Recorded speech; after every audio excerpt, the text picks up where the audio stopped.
প্রিয় লিসেনার ভাই বোন বন্ধুরা, কেমন আছো তোমরা সবাই? আশা করি সবাই ভালো আছো। আমি উপস্থাপনায় আছি আরজে অ্যাডভোকেট সৌরভ হোসাইন। আশা করি তোমরা সবাই ভালো আছো এবং তোমরা প্রতিনিয়ত আমাদের এই ভয়.com চ্যানেলটি সবাই খুব ভালোভাবে শুনছো এবং আমাদের পাশে থাকছো। এই জন্য সবাইকে আবারও অনেক অনেক ধন্যবাদ জানিয়ে আজকের সুন্দর একটি এপিসোড শুরু করতে যাচ্ছি। আজকে আমাদের এপিসোড হচ্ছে 7, এপিসোড নাম্বার 7। গত পর্বের যে আমরা এপিসোডটা চালু করেছিলাম এটা ভুলে হয়ে গেছিল, ওটা মূলত 6 হবে। আর আজকে যেটা চালু করছি এটা এপিসোড 7। তো যা হোক, বেশি কথা বাড়াবো না। আজকের যে গল্পটি নিয়ে উপস্থিত হয়েছি, এই গল্পটি কিন্তু খুব মজার হবে, ইন্টারেস্টিং হবে। তোমরা যারা শুনছো, আমার সাথে আছো, বরাবরের মতো নয়, শেষ পর্যন্ত আমার সাথে থাকবে। কেমন? আশা করি তোমরা সবাই আমার সাথে থাকবে। তো চলো আজকের ভয়.com এর এপিসোড নাম্বার 7 শুরু করছি। এটি মূলত আজকের যে ঘটনাটি আমি তোমাদের সামনে শেয়ার করব সেটি মূলত রাজধানী ঢাকার মধ্য বাড্ডার একটি ঘটনা। যারা ঢাকায় থাকো কিংবা যারা ঢাকায় গিয়েছো, তারা অবশ্যই মধ্য বাড্ডা, উত্তর বাড্ডা, মেরিল বাড্ডা নামে কিছু জায়গার নাম শুনেছো এবং যারা ওর আশেপাশে থেকেছো তারা জায়গাটি চিনো। এটা মূলত রামপুরা টেলিভিশন ভবনের এবং মধ্য বাড্ডাবাড়ির মাঝামাঝি অবস্থানে। আমি সেখানে একটি ইন্টেরিয়র ডিজাইনের কোম্পানিতে আমি জব করতাম সে সময়, সুপারভাইজার হিসেবে। তো মূলত আমি সেখানে ছিলাম, আমি ছিলাম মধ্য বাড্ডায়। তো মধ্য বাড্ডা তো অনেক একটা কি বলবো যে খুব ভিআইপি একটা এলাকা। সেখানে কোটিপতিদের বাসস্থান। সেখানে আসলে নর্মাল ফ্যামিলি কিংবা মানে আসলে নর্মাল পরিবার নিয়ে এখানে থাকার মতো ক্যাপাসিটি খুবই কম। ওখানকার যে বাসা ভাড়া কিংবা আদার্স যে ফ্যাসিলিটিসগুলো ছিল খুব হার্ড এবং খুব কস্টলি। সেখানে থাকতে খুব খরচ হতো সেখানে। তো যেহেতু আমি ব্যাচেলর ছিলাম, আমার অফিসটা ছিল মধ্য বাড্ডায়, অর্থাৎ রামপুরা টেলিভিশন ভবন এবং মধ্য বাড্ডার মাঝামাঝি পর্যায়ে আমার অফিসটা ছিল। তো আমাদের কাজ ছিল মূলত বসুন্ধরা এলাকা থেকে শুরু করে ভিআইপি যে এলাকাগুলো, সেগুলো যে নতুন নতুন বিল্ডিংগুলো হতো, 6 তলা 10 তলা যে বড় বড় বিল্ডিংগুলো হতো আবাস এলাকায়, সে বিল্ডিংগুলোতে আমার ট্যুর এবং ভিজিট ছিল। তো আমার আন্ডারে ছিল 4 জন। তো এক একজনের সঙ্গে আমার এক এক জায়গায় ডিউটি করতে হতো। তো আমি যেতাম। তো আমি বেশিরভাগই আমার চয়েজেবল প্লেস ছিল হচ্ছে বসুন্ধরা। আবাসিক এলাকা আমার কাছে খুব ভালো লাগছে। বিশাল একটা এলাকা এবং খুব পরিপাটি, গোছানো, সুন্দর। তো তখন যখন আমি চাকরি করতাম তখন বসুন্ধরার যে রাস্তাগুলো ছিল, আবাসিক এলাকার রাস্তাগুলো, তখন সবেমাত্র শুরু হচ্ছিল এবং বিল্ডিংগুলো সবেমাত্র শুরু হচ্ছিল। তো আমাদের কাজ ছিল যেহেতু ইন্টেরিয়র ডিজাইন, অর্থাৎ এর অর্থ আপনারা অনেকে বুঝবেন, অনেকে বুঝবেন না। ইন্টেরিয়র ডিজাইন হচ্ছে আপনার ঘরের একটা রুমের মধ্যে আমরা ডিজাইন করে দিতাম। আমাদের যে লেবার থাকতো, অর্থাৎ আমরা অর্ডার নিতাম, আমরা তাকে মালিকদের বা যারা ওনার তাদেরকে অ্যাপয়েন্টমেন্টের যে মালিক তাদেরকে আমরা দেখাতাম আমাদের ডিজাইনগুলো ল্যাপটপে।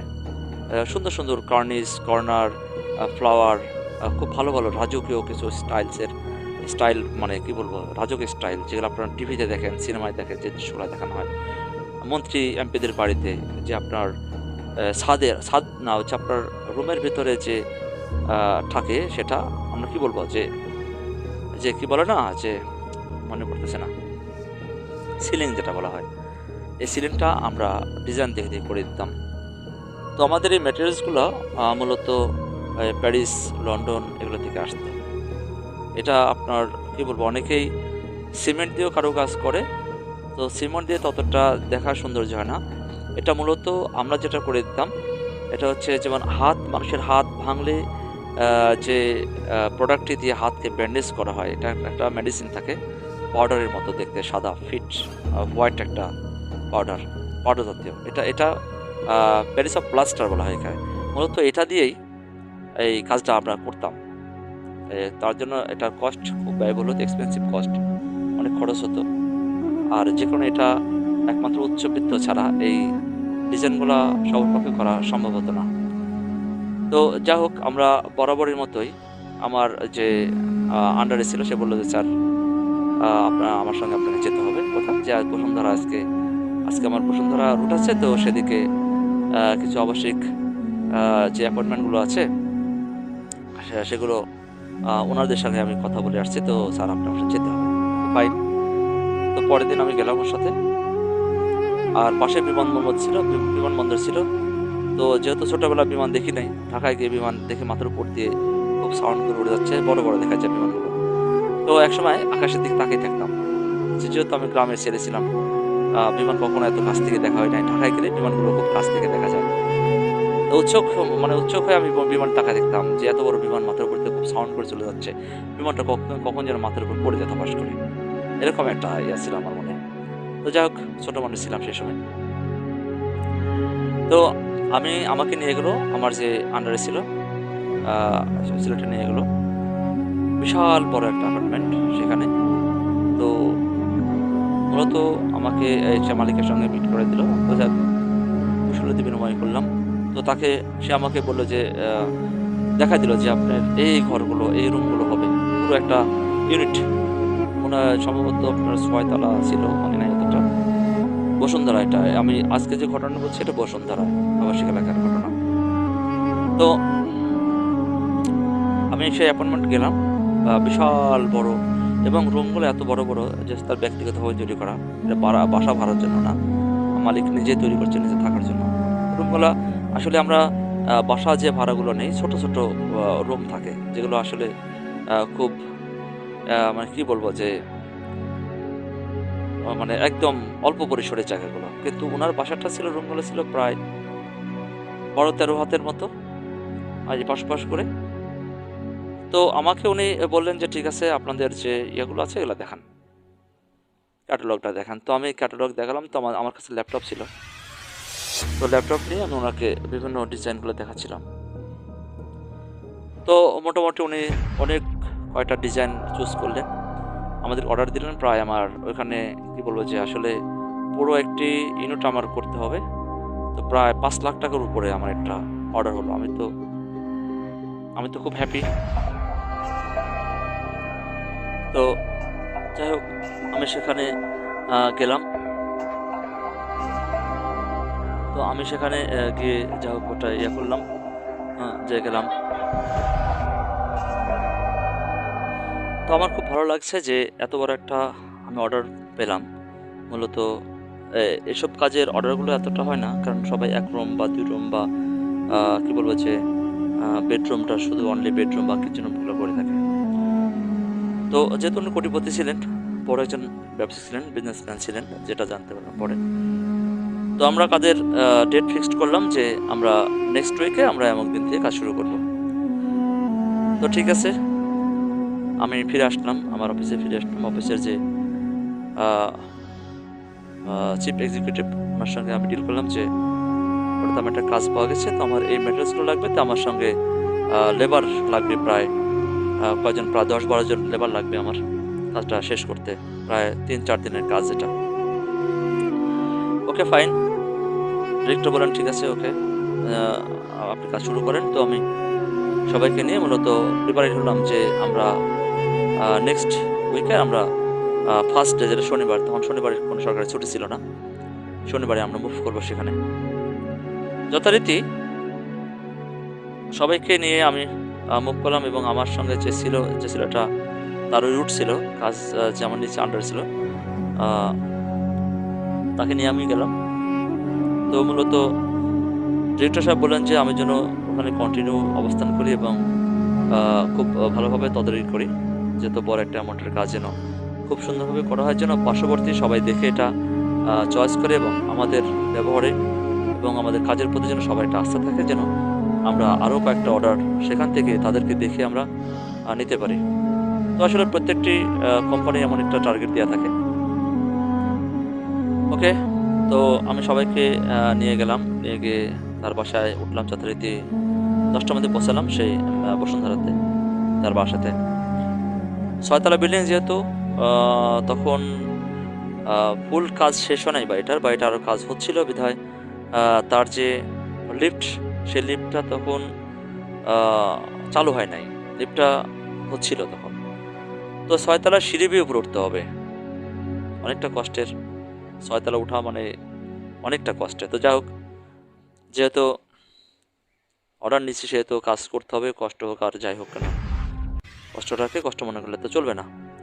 তো সবাই আমাকে বললো, যারা লেবার ছিল, যে স্যার কীভাবে উঠবো এত দূরে, এইগুলো নিয়ে কীভাবে উঠবো? তো বললাম যে একটু কষ্ট করে হলেও সেখানে উঠতে হবে, যেহেতু করার কিছু না, লিফট যেহেতু অফ আছে।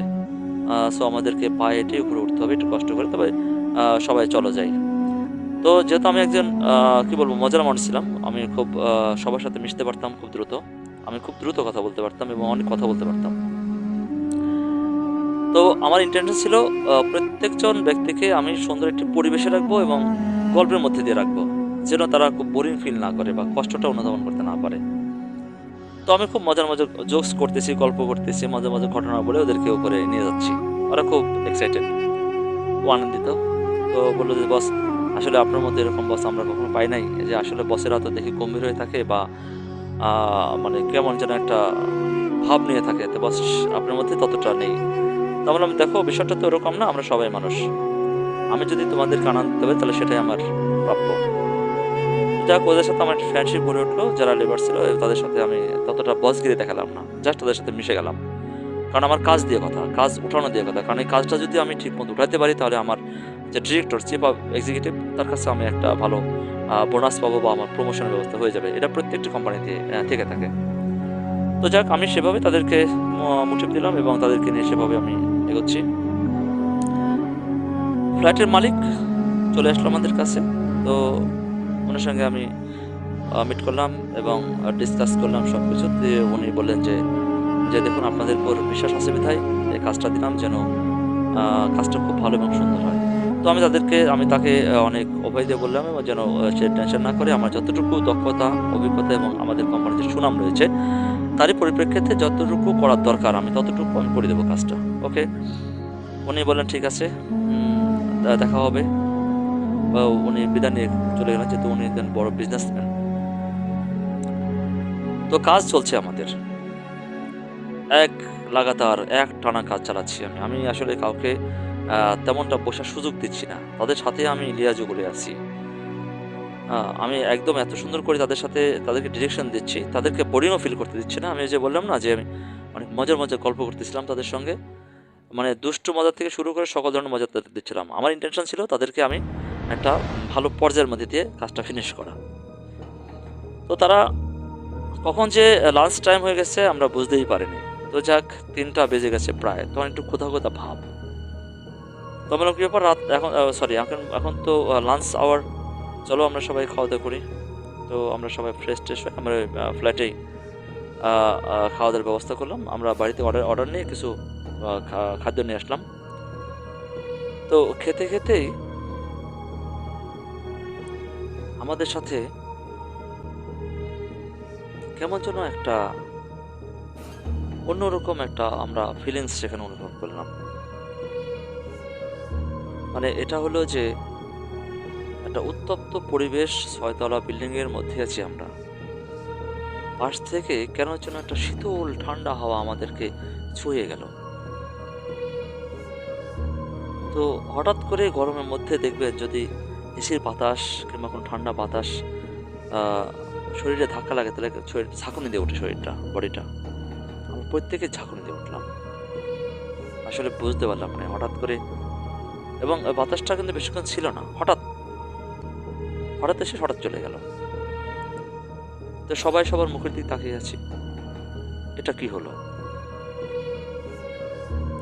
তো কেউ কিছু বলছে না, তো আমিও কিছু বললাম না। সবাই যথারীতি আমরা খাওয়া দাওয়া শেষ করে আবারও কাজ শুরু করলাম। তো আমার তো শুধু ওদেরকে ডিরেকশন দেওয়া। তো আমি বললাম যে দেখো, যেটা হোক আমাদেরকে সন্ধ্যার মধ্যে আজকের এই কাজটুকু শেষ করতে হবে, কারণ সন্ধ্যার পরে পাড্ডা রাস্তায় প্রচুর ভিড় লাগতো। আমাদের যে অফিসটা ছিল সেখান থেকে অফিসটা দূরত্ব, আমাদের ভাড়া ছিল মাত্র 10 টাকার ভাড়া, কিন্তু সন্ধ্যার পরে এই 10 টাকা রাস্তা প্রায় 2 ঘন্টার উপরে চলে যাবে, এতটা জ্যাম লাগবে রাস্তায়। তো আমরা আসলে জ্যামের ভয়ে খুব দ্রুত কাজ করতে শুরু করলাম। তো যাই হোক, আমাদের কাজ আগাচ্ছে আগাচ্ছে, কিন্তু আমরা কাজ আগাতে পারতেছি না। তো ঠিক আছে, আমরা কাজ করছি। 7:30টার দিকে আমরা বললাম ঠিক আছে, কাজ অফ রাখো, আমরা আজকে চলে যাই, আমরা পরের দিন আবার মুভ করবো। ওকে, তো আমি সবাই চলে আসলাম আমার বাড়িতে। বাসায় আসতে আসতে আমাদের প্লাস 9:30 আপ এমন লাগলো। যথারীতি অফিসে আসলাম, অফিসে এসে বসের সাথে দেখা সাক্ষাৎ করলাম, সব কিছু বুঝিয়ে দিলাম। তো আমরা নেক্সট ডেতে আবার যাব। তো আমার আমার যে ম্যাচটা ছিল, সেই ম্যাচটা ছিল একটা ভিআইপি এলাকায়। তো আমি সেখান থেকে আমার ম্যাচে চলে গেলাম। আমার ম্যাচও ছিল ঠিক 6 তলার উপরে, পা হাঁটার রাস্তা। তো ফ্রেশ ট্রেশ হতে হতে খাওয়া দাওয়া করতে হতে রাত 11টা বেজে যায়। আচ্ছা, যারা মেসে থাকে তারা কিন্তু এত তাড়াতাড়ি আমরা ঘুমাই না। ওই বন্ধু বান্ধবের সঙ্গে, যারা রুমমেট তাদের সঙ্গে, আদার্সের রুমমেট তাদের সঙ্গে আড্ডা দিতে দিতে মোটামুটি 12টা রাত 1টা বেজে যেত আমাদের যারা মেসে থাকতাম। আর যেহেতু ব্যাচেলার ছিলাম, ইয়াং স্মার্ট ছিলাম, তখন সময় ছিল হাতে প্রচুর। তো যথারীতি রাত 1টা দিকে ঘুমালাম। ঘুমটা এত ঘুম আসলো আমার, মানে আমি আসলে বলতে পারবো না যে এমন ঘুম আমি কখনো ঘুমাইনি। আমি খুব অঝোর ধরে ঘুমাচ্ছি, অঘোর ঘুমাচ্ছি আমি। ঘুমের মধ্যে আমি স্বপ্ন দেখে শুরু করলাম। স্বপ্নে দেখি যে ফ্ল্যাটে আমি কাজ করতেছি এবং যে ফ্ল্যাটে আমি কাজ করব, ওই ফ্ল্যাটটা মূলত একটি কবরস্থানের উপর গড়ে উঠছে। স্বপ্নে আমি দেখতেছি। তো সেখানে কিছু মানুষের আত্মা ছুটে বেড়াচ্ছে এবং আমাকে কিছু বলার চেষ্টা করছে তারা। তো আমি তাদের ভাষা বুঝতে পারছি না। দেখলাম যে তারা খুব আর্তনাদ করতেছে, যে মনে হচ্ছে যে ইটের নিচে তারা চাপা পড়ে আছে, সেখান থেকে তারা মুক্তি চায়। মানে এমন একটা কিছু আমাকে বোঝানোর চেষ্টা করা হচ্ছে। তো আমি স্বপ্ন দেখেই যাচ্ছি। তো আমাকে সেখানে মানে নিষেধ করা হচ্ছে আমি যেন সেখানে আর না যাই। তো এই না যাই, এই শব্দটা মানে এই দিকটা উপলব্ধি করার সময় ভোরে আজান হয়ে পড়ে। স্বপ্নটা আমার ভেঙে যায়। তো যথারীতি 9টার দিকে আমি অফিসে মুভ করি। সবাইকে নিয়ে আমি আবারও সেই বিল্ডিংয়ে যাচ্ছি, কারণ স্বপ্ন তো অনেকে দেখে থাকে, তাই না? তো স্বপ্নটাকে আমি বেশি একটা প্রায়োরিটি দিই নাই, যেটা হয়তো বা কোনো স্বপ্ন হতেই পারে স্বাভাবিকলি। তো আমরা সেখানে গেলাম, গিয়ে আমরা যথারীতি আমাদের যে কাজ 6তলা বিল্ডিংয়ের, আমরা কাজ শুরু করে দিলাম। তো মালিকটা, যে ফ্ল্যাটের যে মালিক, সে 5টার পরে আসলো। এসে আমাদেরকে বললো যে ভাই, আমার যে কাজগুলো আছে আজকের মধ্যে শেষ করতে হবে। বললাম এটা তো সম্ভব না। তো বলছে আমার বাড়িতে অনুষ্ঠান, আজকের মধ্যে কাজ শেষ করবেন, কিভাবে করবেন সেটা আপনাদের ব্যাপার। বাধ্য হয় আপনাদের যে পারিশ্রমিকটা, আমরা প্রত্যেকের পারিশ্রমিক আমরা বোনাস দেবো, বকশিস দেবো। তো দেখবেন যারা গরিব লোক, তারা কিন্তু এই বকশিস বোনাসের আশাটা খুব বেশি করে। ভাবলাম যে ঠিক আছে, আমার যারা লেবার আছে তাদের সাথে কথা বলতে লেবার তো চমকে উঠছে। হ্যাঁ বস, ঠিক আছে আমরা করবো, বাধ্য সারা রাত কাজ করবো। ওরা তো এগ্রি। ওরা যদি কাজ করতে চায় তাহলে তো আমার এখানে বাধাদের কোনো ইয়ে নেই। তো ঠিক আছে, মালিককে বললাম তাহলে আমাদের রাতের খাবার দাবার এবং শোবার ব্যবস্থা করতে হবে। তো মালিক বললো আপনাদের কোনো চিন্তা নেই, আপনাদের প্রত্যেকের খাবার দাবার এবং শোবার ব্যবস্থা বলুন, মূলত এই বিল্ডিংয়ে আপনারা থাকবেন। তো ঠিক আছে, আমি আমার ডিরেক্টরকে বললাম যে স্যার, এই ঘটনা আমাদেরকে আজকে নাইট করতে হবে এবং নাইটের সমস্ত কাজগুলো উঠাতে হবে, এটা আমার নির্দেশনা। তো ডিরেক্টর সাহেব বললেন যে যেটাই করবেন সাবধানে থাকবেন, যেহেতু অনেকগুলো লেবার আপনার আন্ডার কাজ করতেছে, ওদেরকে দেখে রাখবেন যেন কোনো রকম ক্ষয়ক্ষতি না হয়, আপনি এদিকে অ্যালার্ট থাকবেন। তো ঠিক আছে, আমি ওনাকে অবহিত বললাম ঠিক আছে, আমি যেখানে আছি তো সেখানে ততটা সমস্যা হওয়ার কথা নয়। ওকে, কাজ কিন্তু সারা রাত করতে হবে আমাদের। আমাদের। কাজ সারা রাত করলেও শেষ হবে কি না, মানে শেষ হবে কি না সেটা আমি গ্যারান্টি দিতে পারছি না। তো আমি প্রত্যেকটি লেবারের সঙ্গে আলোচনা করলাম যে তারা কাজ শেষ করতে পারবে কিনা। বলছে যে স্যার আমরা পারবো, তবে আমাদের একটু সমস্যা হবে যে আমাদের ঘুমটা হবে না। তো ঠিক আছে, তোমরা ঘুমায়ও না, যেহেতু তোমার বকশিস পাবে, বোনাস পাবে, তো সেক্ষেত্রে ঘুমের দরকার নেই। তো কাজ চলতেছে, কাজ চলতে চলতে চলতে চলতে ঠিক রাত 1:30 কি 2টা হবে। আসলে আমরা কেউ ঘড়ি দেখতেছি না, কারণ আমাদের ইন্টেনশন যে ফজর হলেই আমাদের কাজ শেষ শেষ। এখন ফজরের সময়টুকুতে আমরা অপেক্ষা করছি, কিন্তু ঘড়ির টাইম আমরা কেউ দেখতেছি না। তো যেহেতু তার ফুল একটা, কি বলবো, যে বাড়িটার মানে যে ইয়েটা থাকে, কি বলে যেন এটাকে, ফুল ইউনিট যেটা, সেটা আমাদের করতে হবে।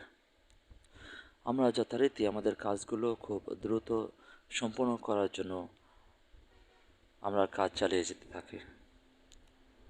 রাত যত গভীর হয় ততই আমাদের কাজের যে একটা ফিনিশিং দেওয়ার যে একটা মূল লক্ষ্য, সেটা আমাদের মধ্যে আরও বড় স্পৃহা হয়ে দাঁড়ায় যে আমরা দ্রুত কাজ শেষ করব। রাত তখন মধ্যরাত্রে বলবো সেটা, যেহেতু আমরা আগে বলেছি যে ঘড়ির দিকে আমরা তাকাচ্ছি না, আমরা অনুমান করতে পারছি এখন মিডল নাইট। চারিদিকে স্তব্ধতা, পরিবেশটা আমাদেরকে সেটাই অনুধাবন করে দিচ্ছে।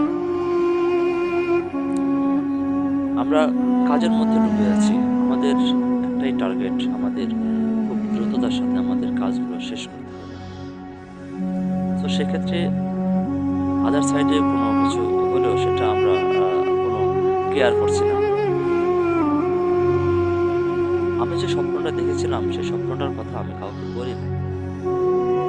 আসলে অনেকে আছে ভীতু টাইপের, অনেকে সেটা কল্পনা নিয়ে অনেক ভয় পেতে পারে, যে কারণে স্বপ্নটার কথা নিজের মধ্যে আমি রেখে দিচ্ছি। তো ঢাকা বলে শুধু কথা নয়, সে সময় বাংলাদেশের প্রত্যেকটি অঞ্চলে প্রচুর লোডশেডিং হতো, যা আপনাদের হাতে বা মনে আছে এক সময়। শুধু গ্রামে নয়, ঢাকাতেও লোডশেডিং হতো। সেই সময়টাতে আমরা তখন কাজ করছিলাম, আচমকাই বিদ্যুৎ চলে যায়, চারিদিকে অন্ধকার।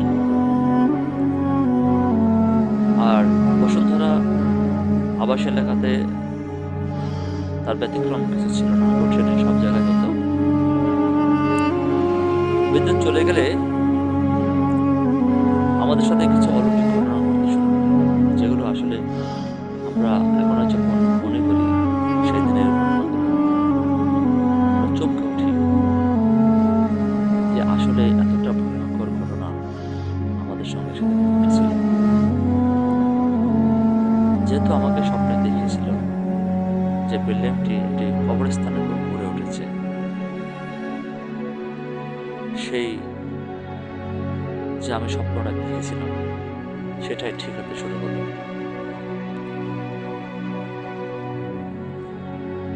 যেহেতু বলছি চারিদিকে স্তব্ধতা, অতএব বুঝতে পারছি মধ্যরাত। আচমকা যখন বিদ্যুৎ চলে যায় তখন পরিবেশটা আরো ঘুটঘুটে অন্ধকারের মতো হয়ে যায়। তখন মনে হচ্ছিল না যে এটা বসুন্ধরা এলাকা বা ঢাকার একটি এলাকা।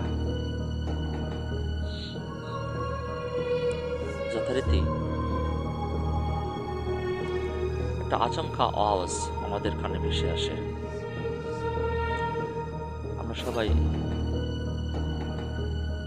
আতঙ্কিত হই, কেউ কাউকে কিছু বলছি না, কিন্তু সবাই চুপচাপ। সবাই যে ভয় পেয়েছে সেটা নিশ্চিত। কারো মুখে কোনো কথা নেই, কোনো আওয়াজ নেই, যে যার মতো সে চুপ করে আছে। যে এই 6 তলা বিল্ডিং এ এই ধরনের একটি আওয়াজ কোথা থেকে ভেসে আসলো। তো আমরা সব চুপ করে আছি। আচমকা একটি কি যেন ধপাস করে পড়ে গেল। আমরা চমকে উঠলাম। স্বভাবতই দেখবেন যে লেবার লেবার যারা তাদের মধ্যে অনেকটা অশিক্ষিত লোকজন বেশি থাকে। তো তাদের মধ্যে এরকম যে লেবারগুলো ছিল আমার কাছে, অশিক্ষিত লোকজন বেশি ছিল। তো তারা চিল্লাপাল্লা শুরু করে দেয়। তো আমি সবাইকে শর্টিং করতে নিষেধ করি, চিৎকার করতে নিষেধ করি, সবাইকে বলি যেন তারা ধৈর্য সহকারে চুপ থাকে, দেখি না কি করে। তো এদিকে কেউ একজন বলে উঠলো যে না, এটা তো আমাদের জীবনে একটা ঝুঁকির মতো, যে আমরা যে ছয়তলায় পড়ে আছি, ইনকেস যদি আমাদের সাথে কোনো প্রেতাত্মা বা ভূতের বা যদি কোনো ঘটনা ঘটেই থাকে, তাহলে সেটা মারাত্মক। আমরা উপর থেকে নিচে নেমে কি বলবো যে আসলে নিচে নামতে পারবো না। মানে যে যার মতো করে আমরা কি বলবো যে এক্সপ্লেন করতে থাকলাম, ব্যাখ্যা করতে থাকলাম সময়টাকে। তো 10 জনকে তো আমি একা মানাইতে পারছি না। 10 জন 10 রকমের কথা বলছে, এক একজন এক এক রকম ভয়ঙ্কর ভয়ঙ্কর কথা, ভয়ঙ্কর কিছু উদাহরণ তুলে ধরছে। এটা হতে পারে, সেটা হতে পারে, এ হতে পারে, ওই হতে পারে, মানে নানা আঙ্গিকে যেটা হয়ে থাকে আসলে। যেহেতু একজন ব্যক্তি নয়, এখানে একাধিক ব্যক্তি আমার সাথে আছে, কেউ পক্ষে কেউ বিপক্ষে কথা বলা শুরু করলো। বলতে বলতে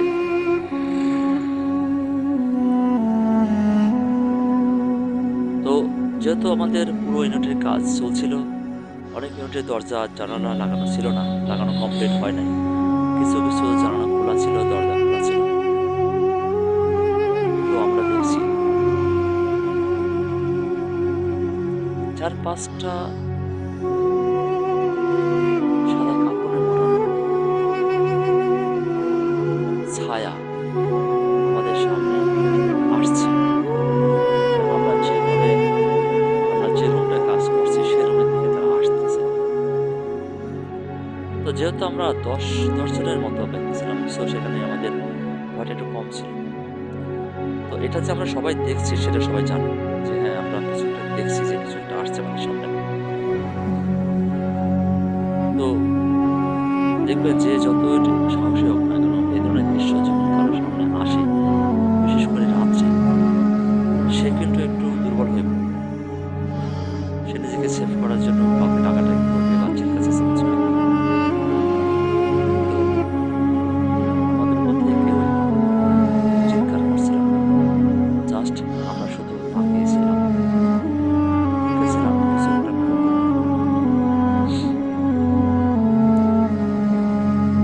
অভয়পুরও ছায়ার মতো দুলছে আমাদের সামনে, আমরা স্টিল দেখতে পাচ্ছি। তো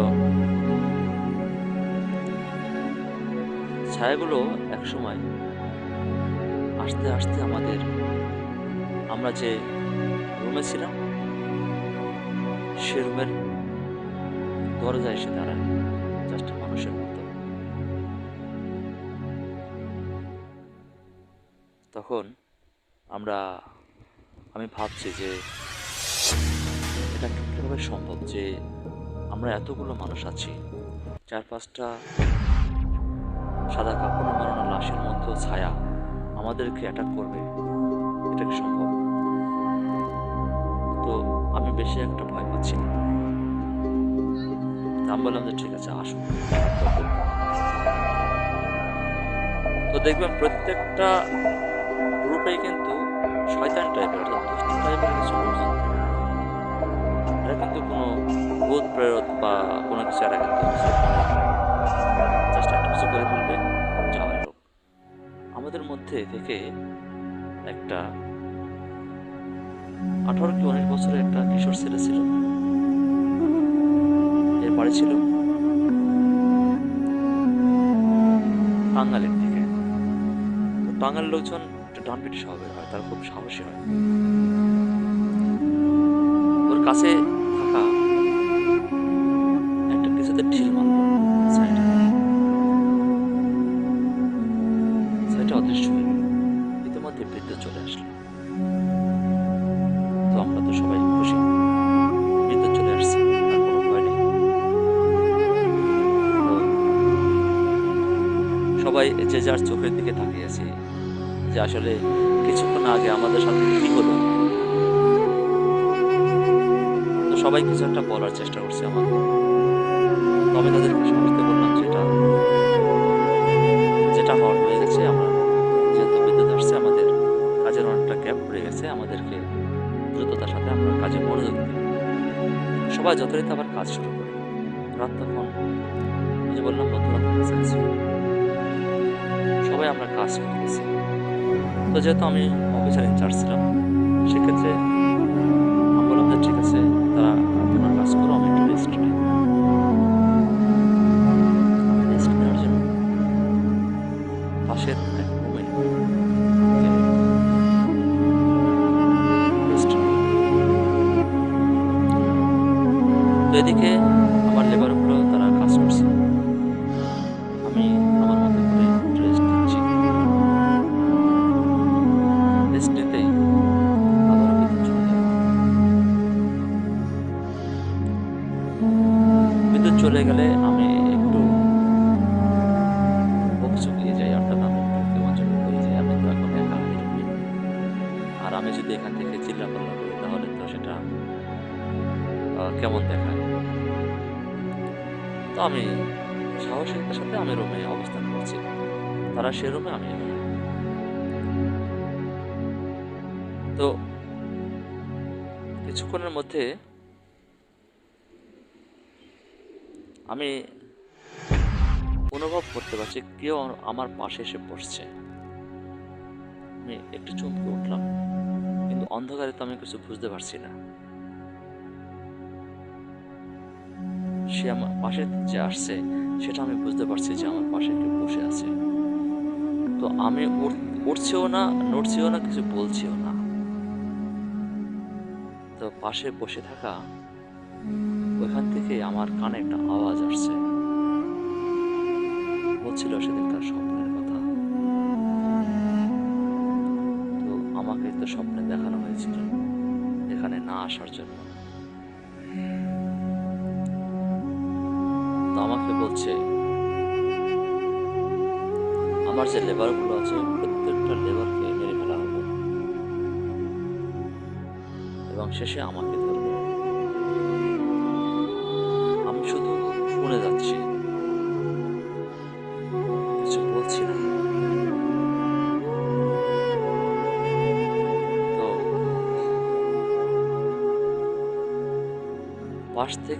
পাশে যে আমার লেবারগুলো ছিল না, আওয়াজ আসলো আমার কানে, কেউ যেন একটা চিৎকার করলো। আমি ওই রুম থেকে উঠে দৌড় মারলাম অন্ধকারের মধ্যে। আমার তো একটা দিক জানা আছে যে এই রুমে পড়ে এই রুমটা হবে, যেহেতু আমি সেখানে কাজ করছি। দৌড়ে তার রুমে যা পড়ে গেলাম তাদের কাছে। তো তারা কে বললো, তো বললাম আমার। বললাম তোমাদের এখানে কিছু হয়েছে কিনা, আমি চিৎকার একটা শব্দ পেলাম। বলছে হ্যাঁ, এখানে আমাদের মধ্যে একজন অর্ধবয়সী লোক ছিল, বয়স কত হবে, 50 আপ। তাকে কে যেন থাপ্পড় মারছে এবং সেই থাপ্পড়টা লাগার সঙ্গে সঙ্গে সে জ্ঞান হারিয়ে পড়ে যায়।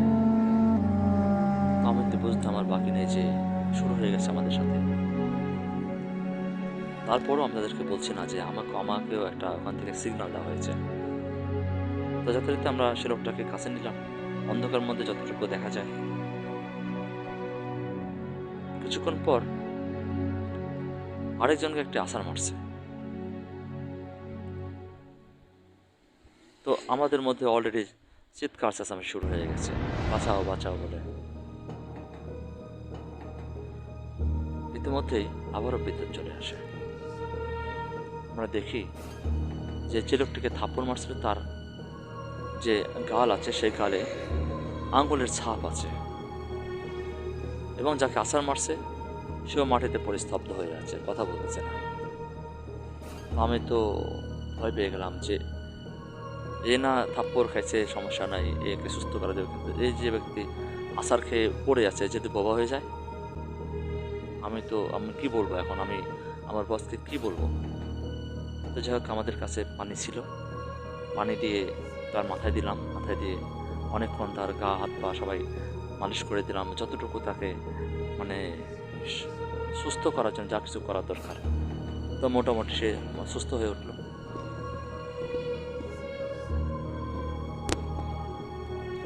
তো অনেকে বললো যে বস আমরা আর কাজ করবো না, কাজ বাদ দিই। ঠিক আছে, কাজ, চলো আমরা কাজ বাদ দিয়ে আমরা একটা জায়গায় বসে রেস্ট নিই। তো আমরা কাজ বাদ দিয়ে দিলাম, বাদ দিয়ে আমরা ফজর নামাজ পড়তে অপেক্ষা করছি। ফজর নামাজ কিছুক্ষণ পরে ফজর নামাজ আদান হয়ে গেল। আমরা সকালে উঠেই আমরা অফিসে চলে আসলাম। তো মূলত আজকের এটাই ছিল আমার ঘটনা।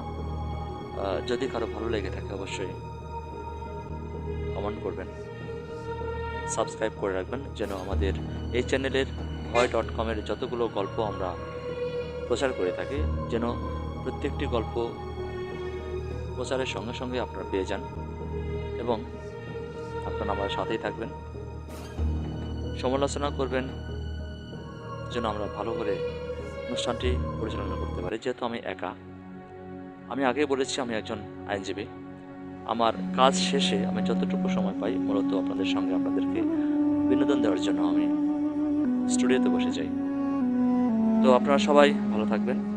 আর প্রতিবারে না আমি বলছি, আইন কখনো নিজের হাতে তুলে নেবেন না, আইনকে শ্রদ্ধা করুন, দণ্ডনীয় অপরাধ হতে নিজেকে সেভ করুন আগামী এপিসোড দেখার জন্য। সবাই ভালো থাকবেন, সুস্থ থাকবেন, সুন্দর থাকবেন, এই প্রত্যাশায় আল্লাহ হাফেজ।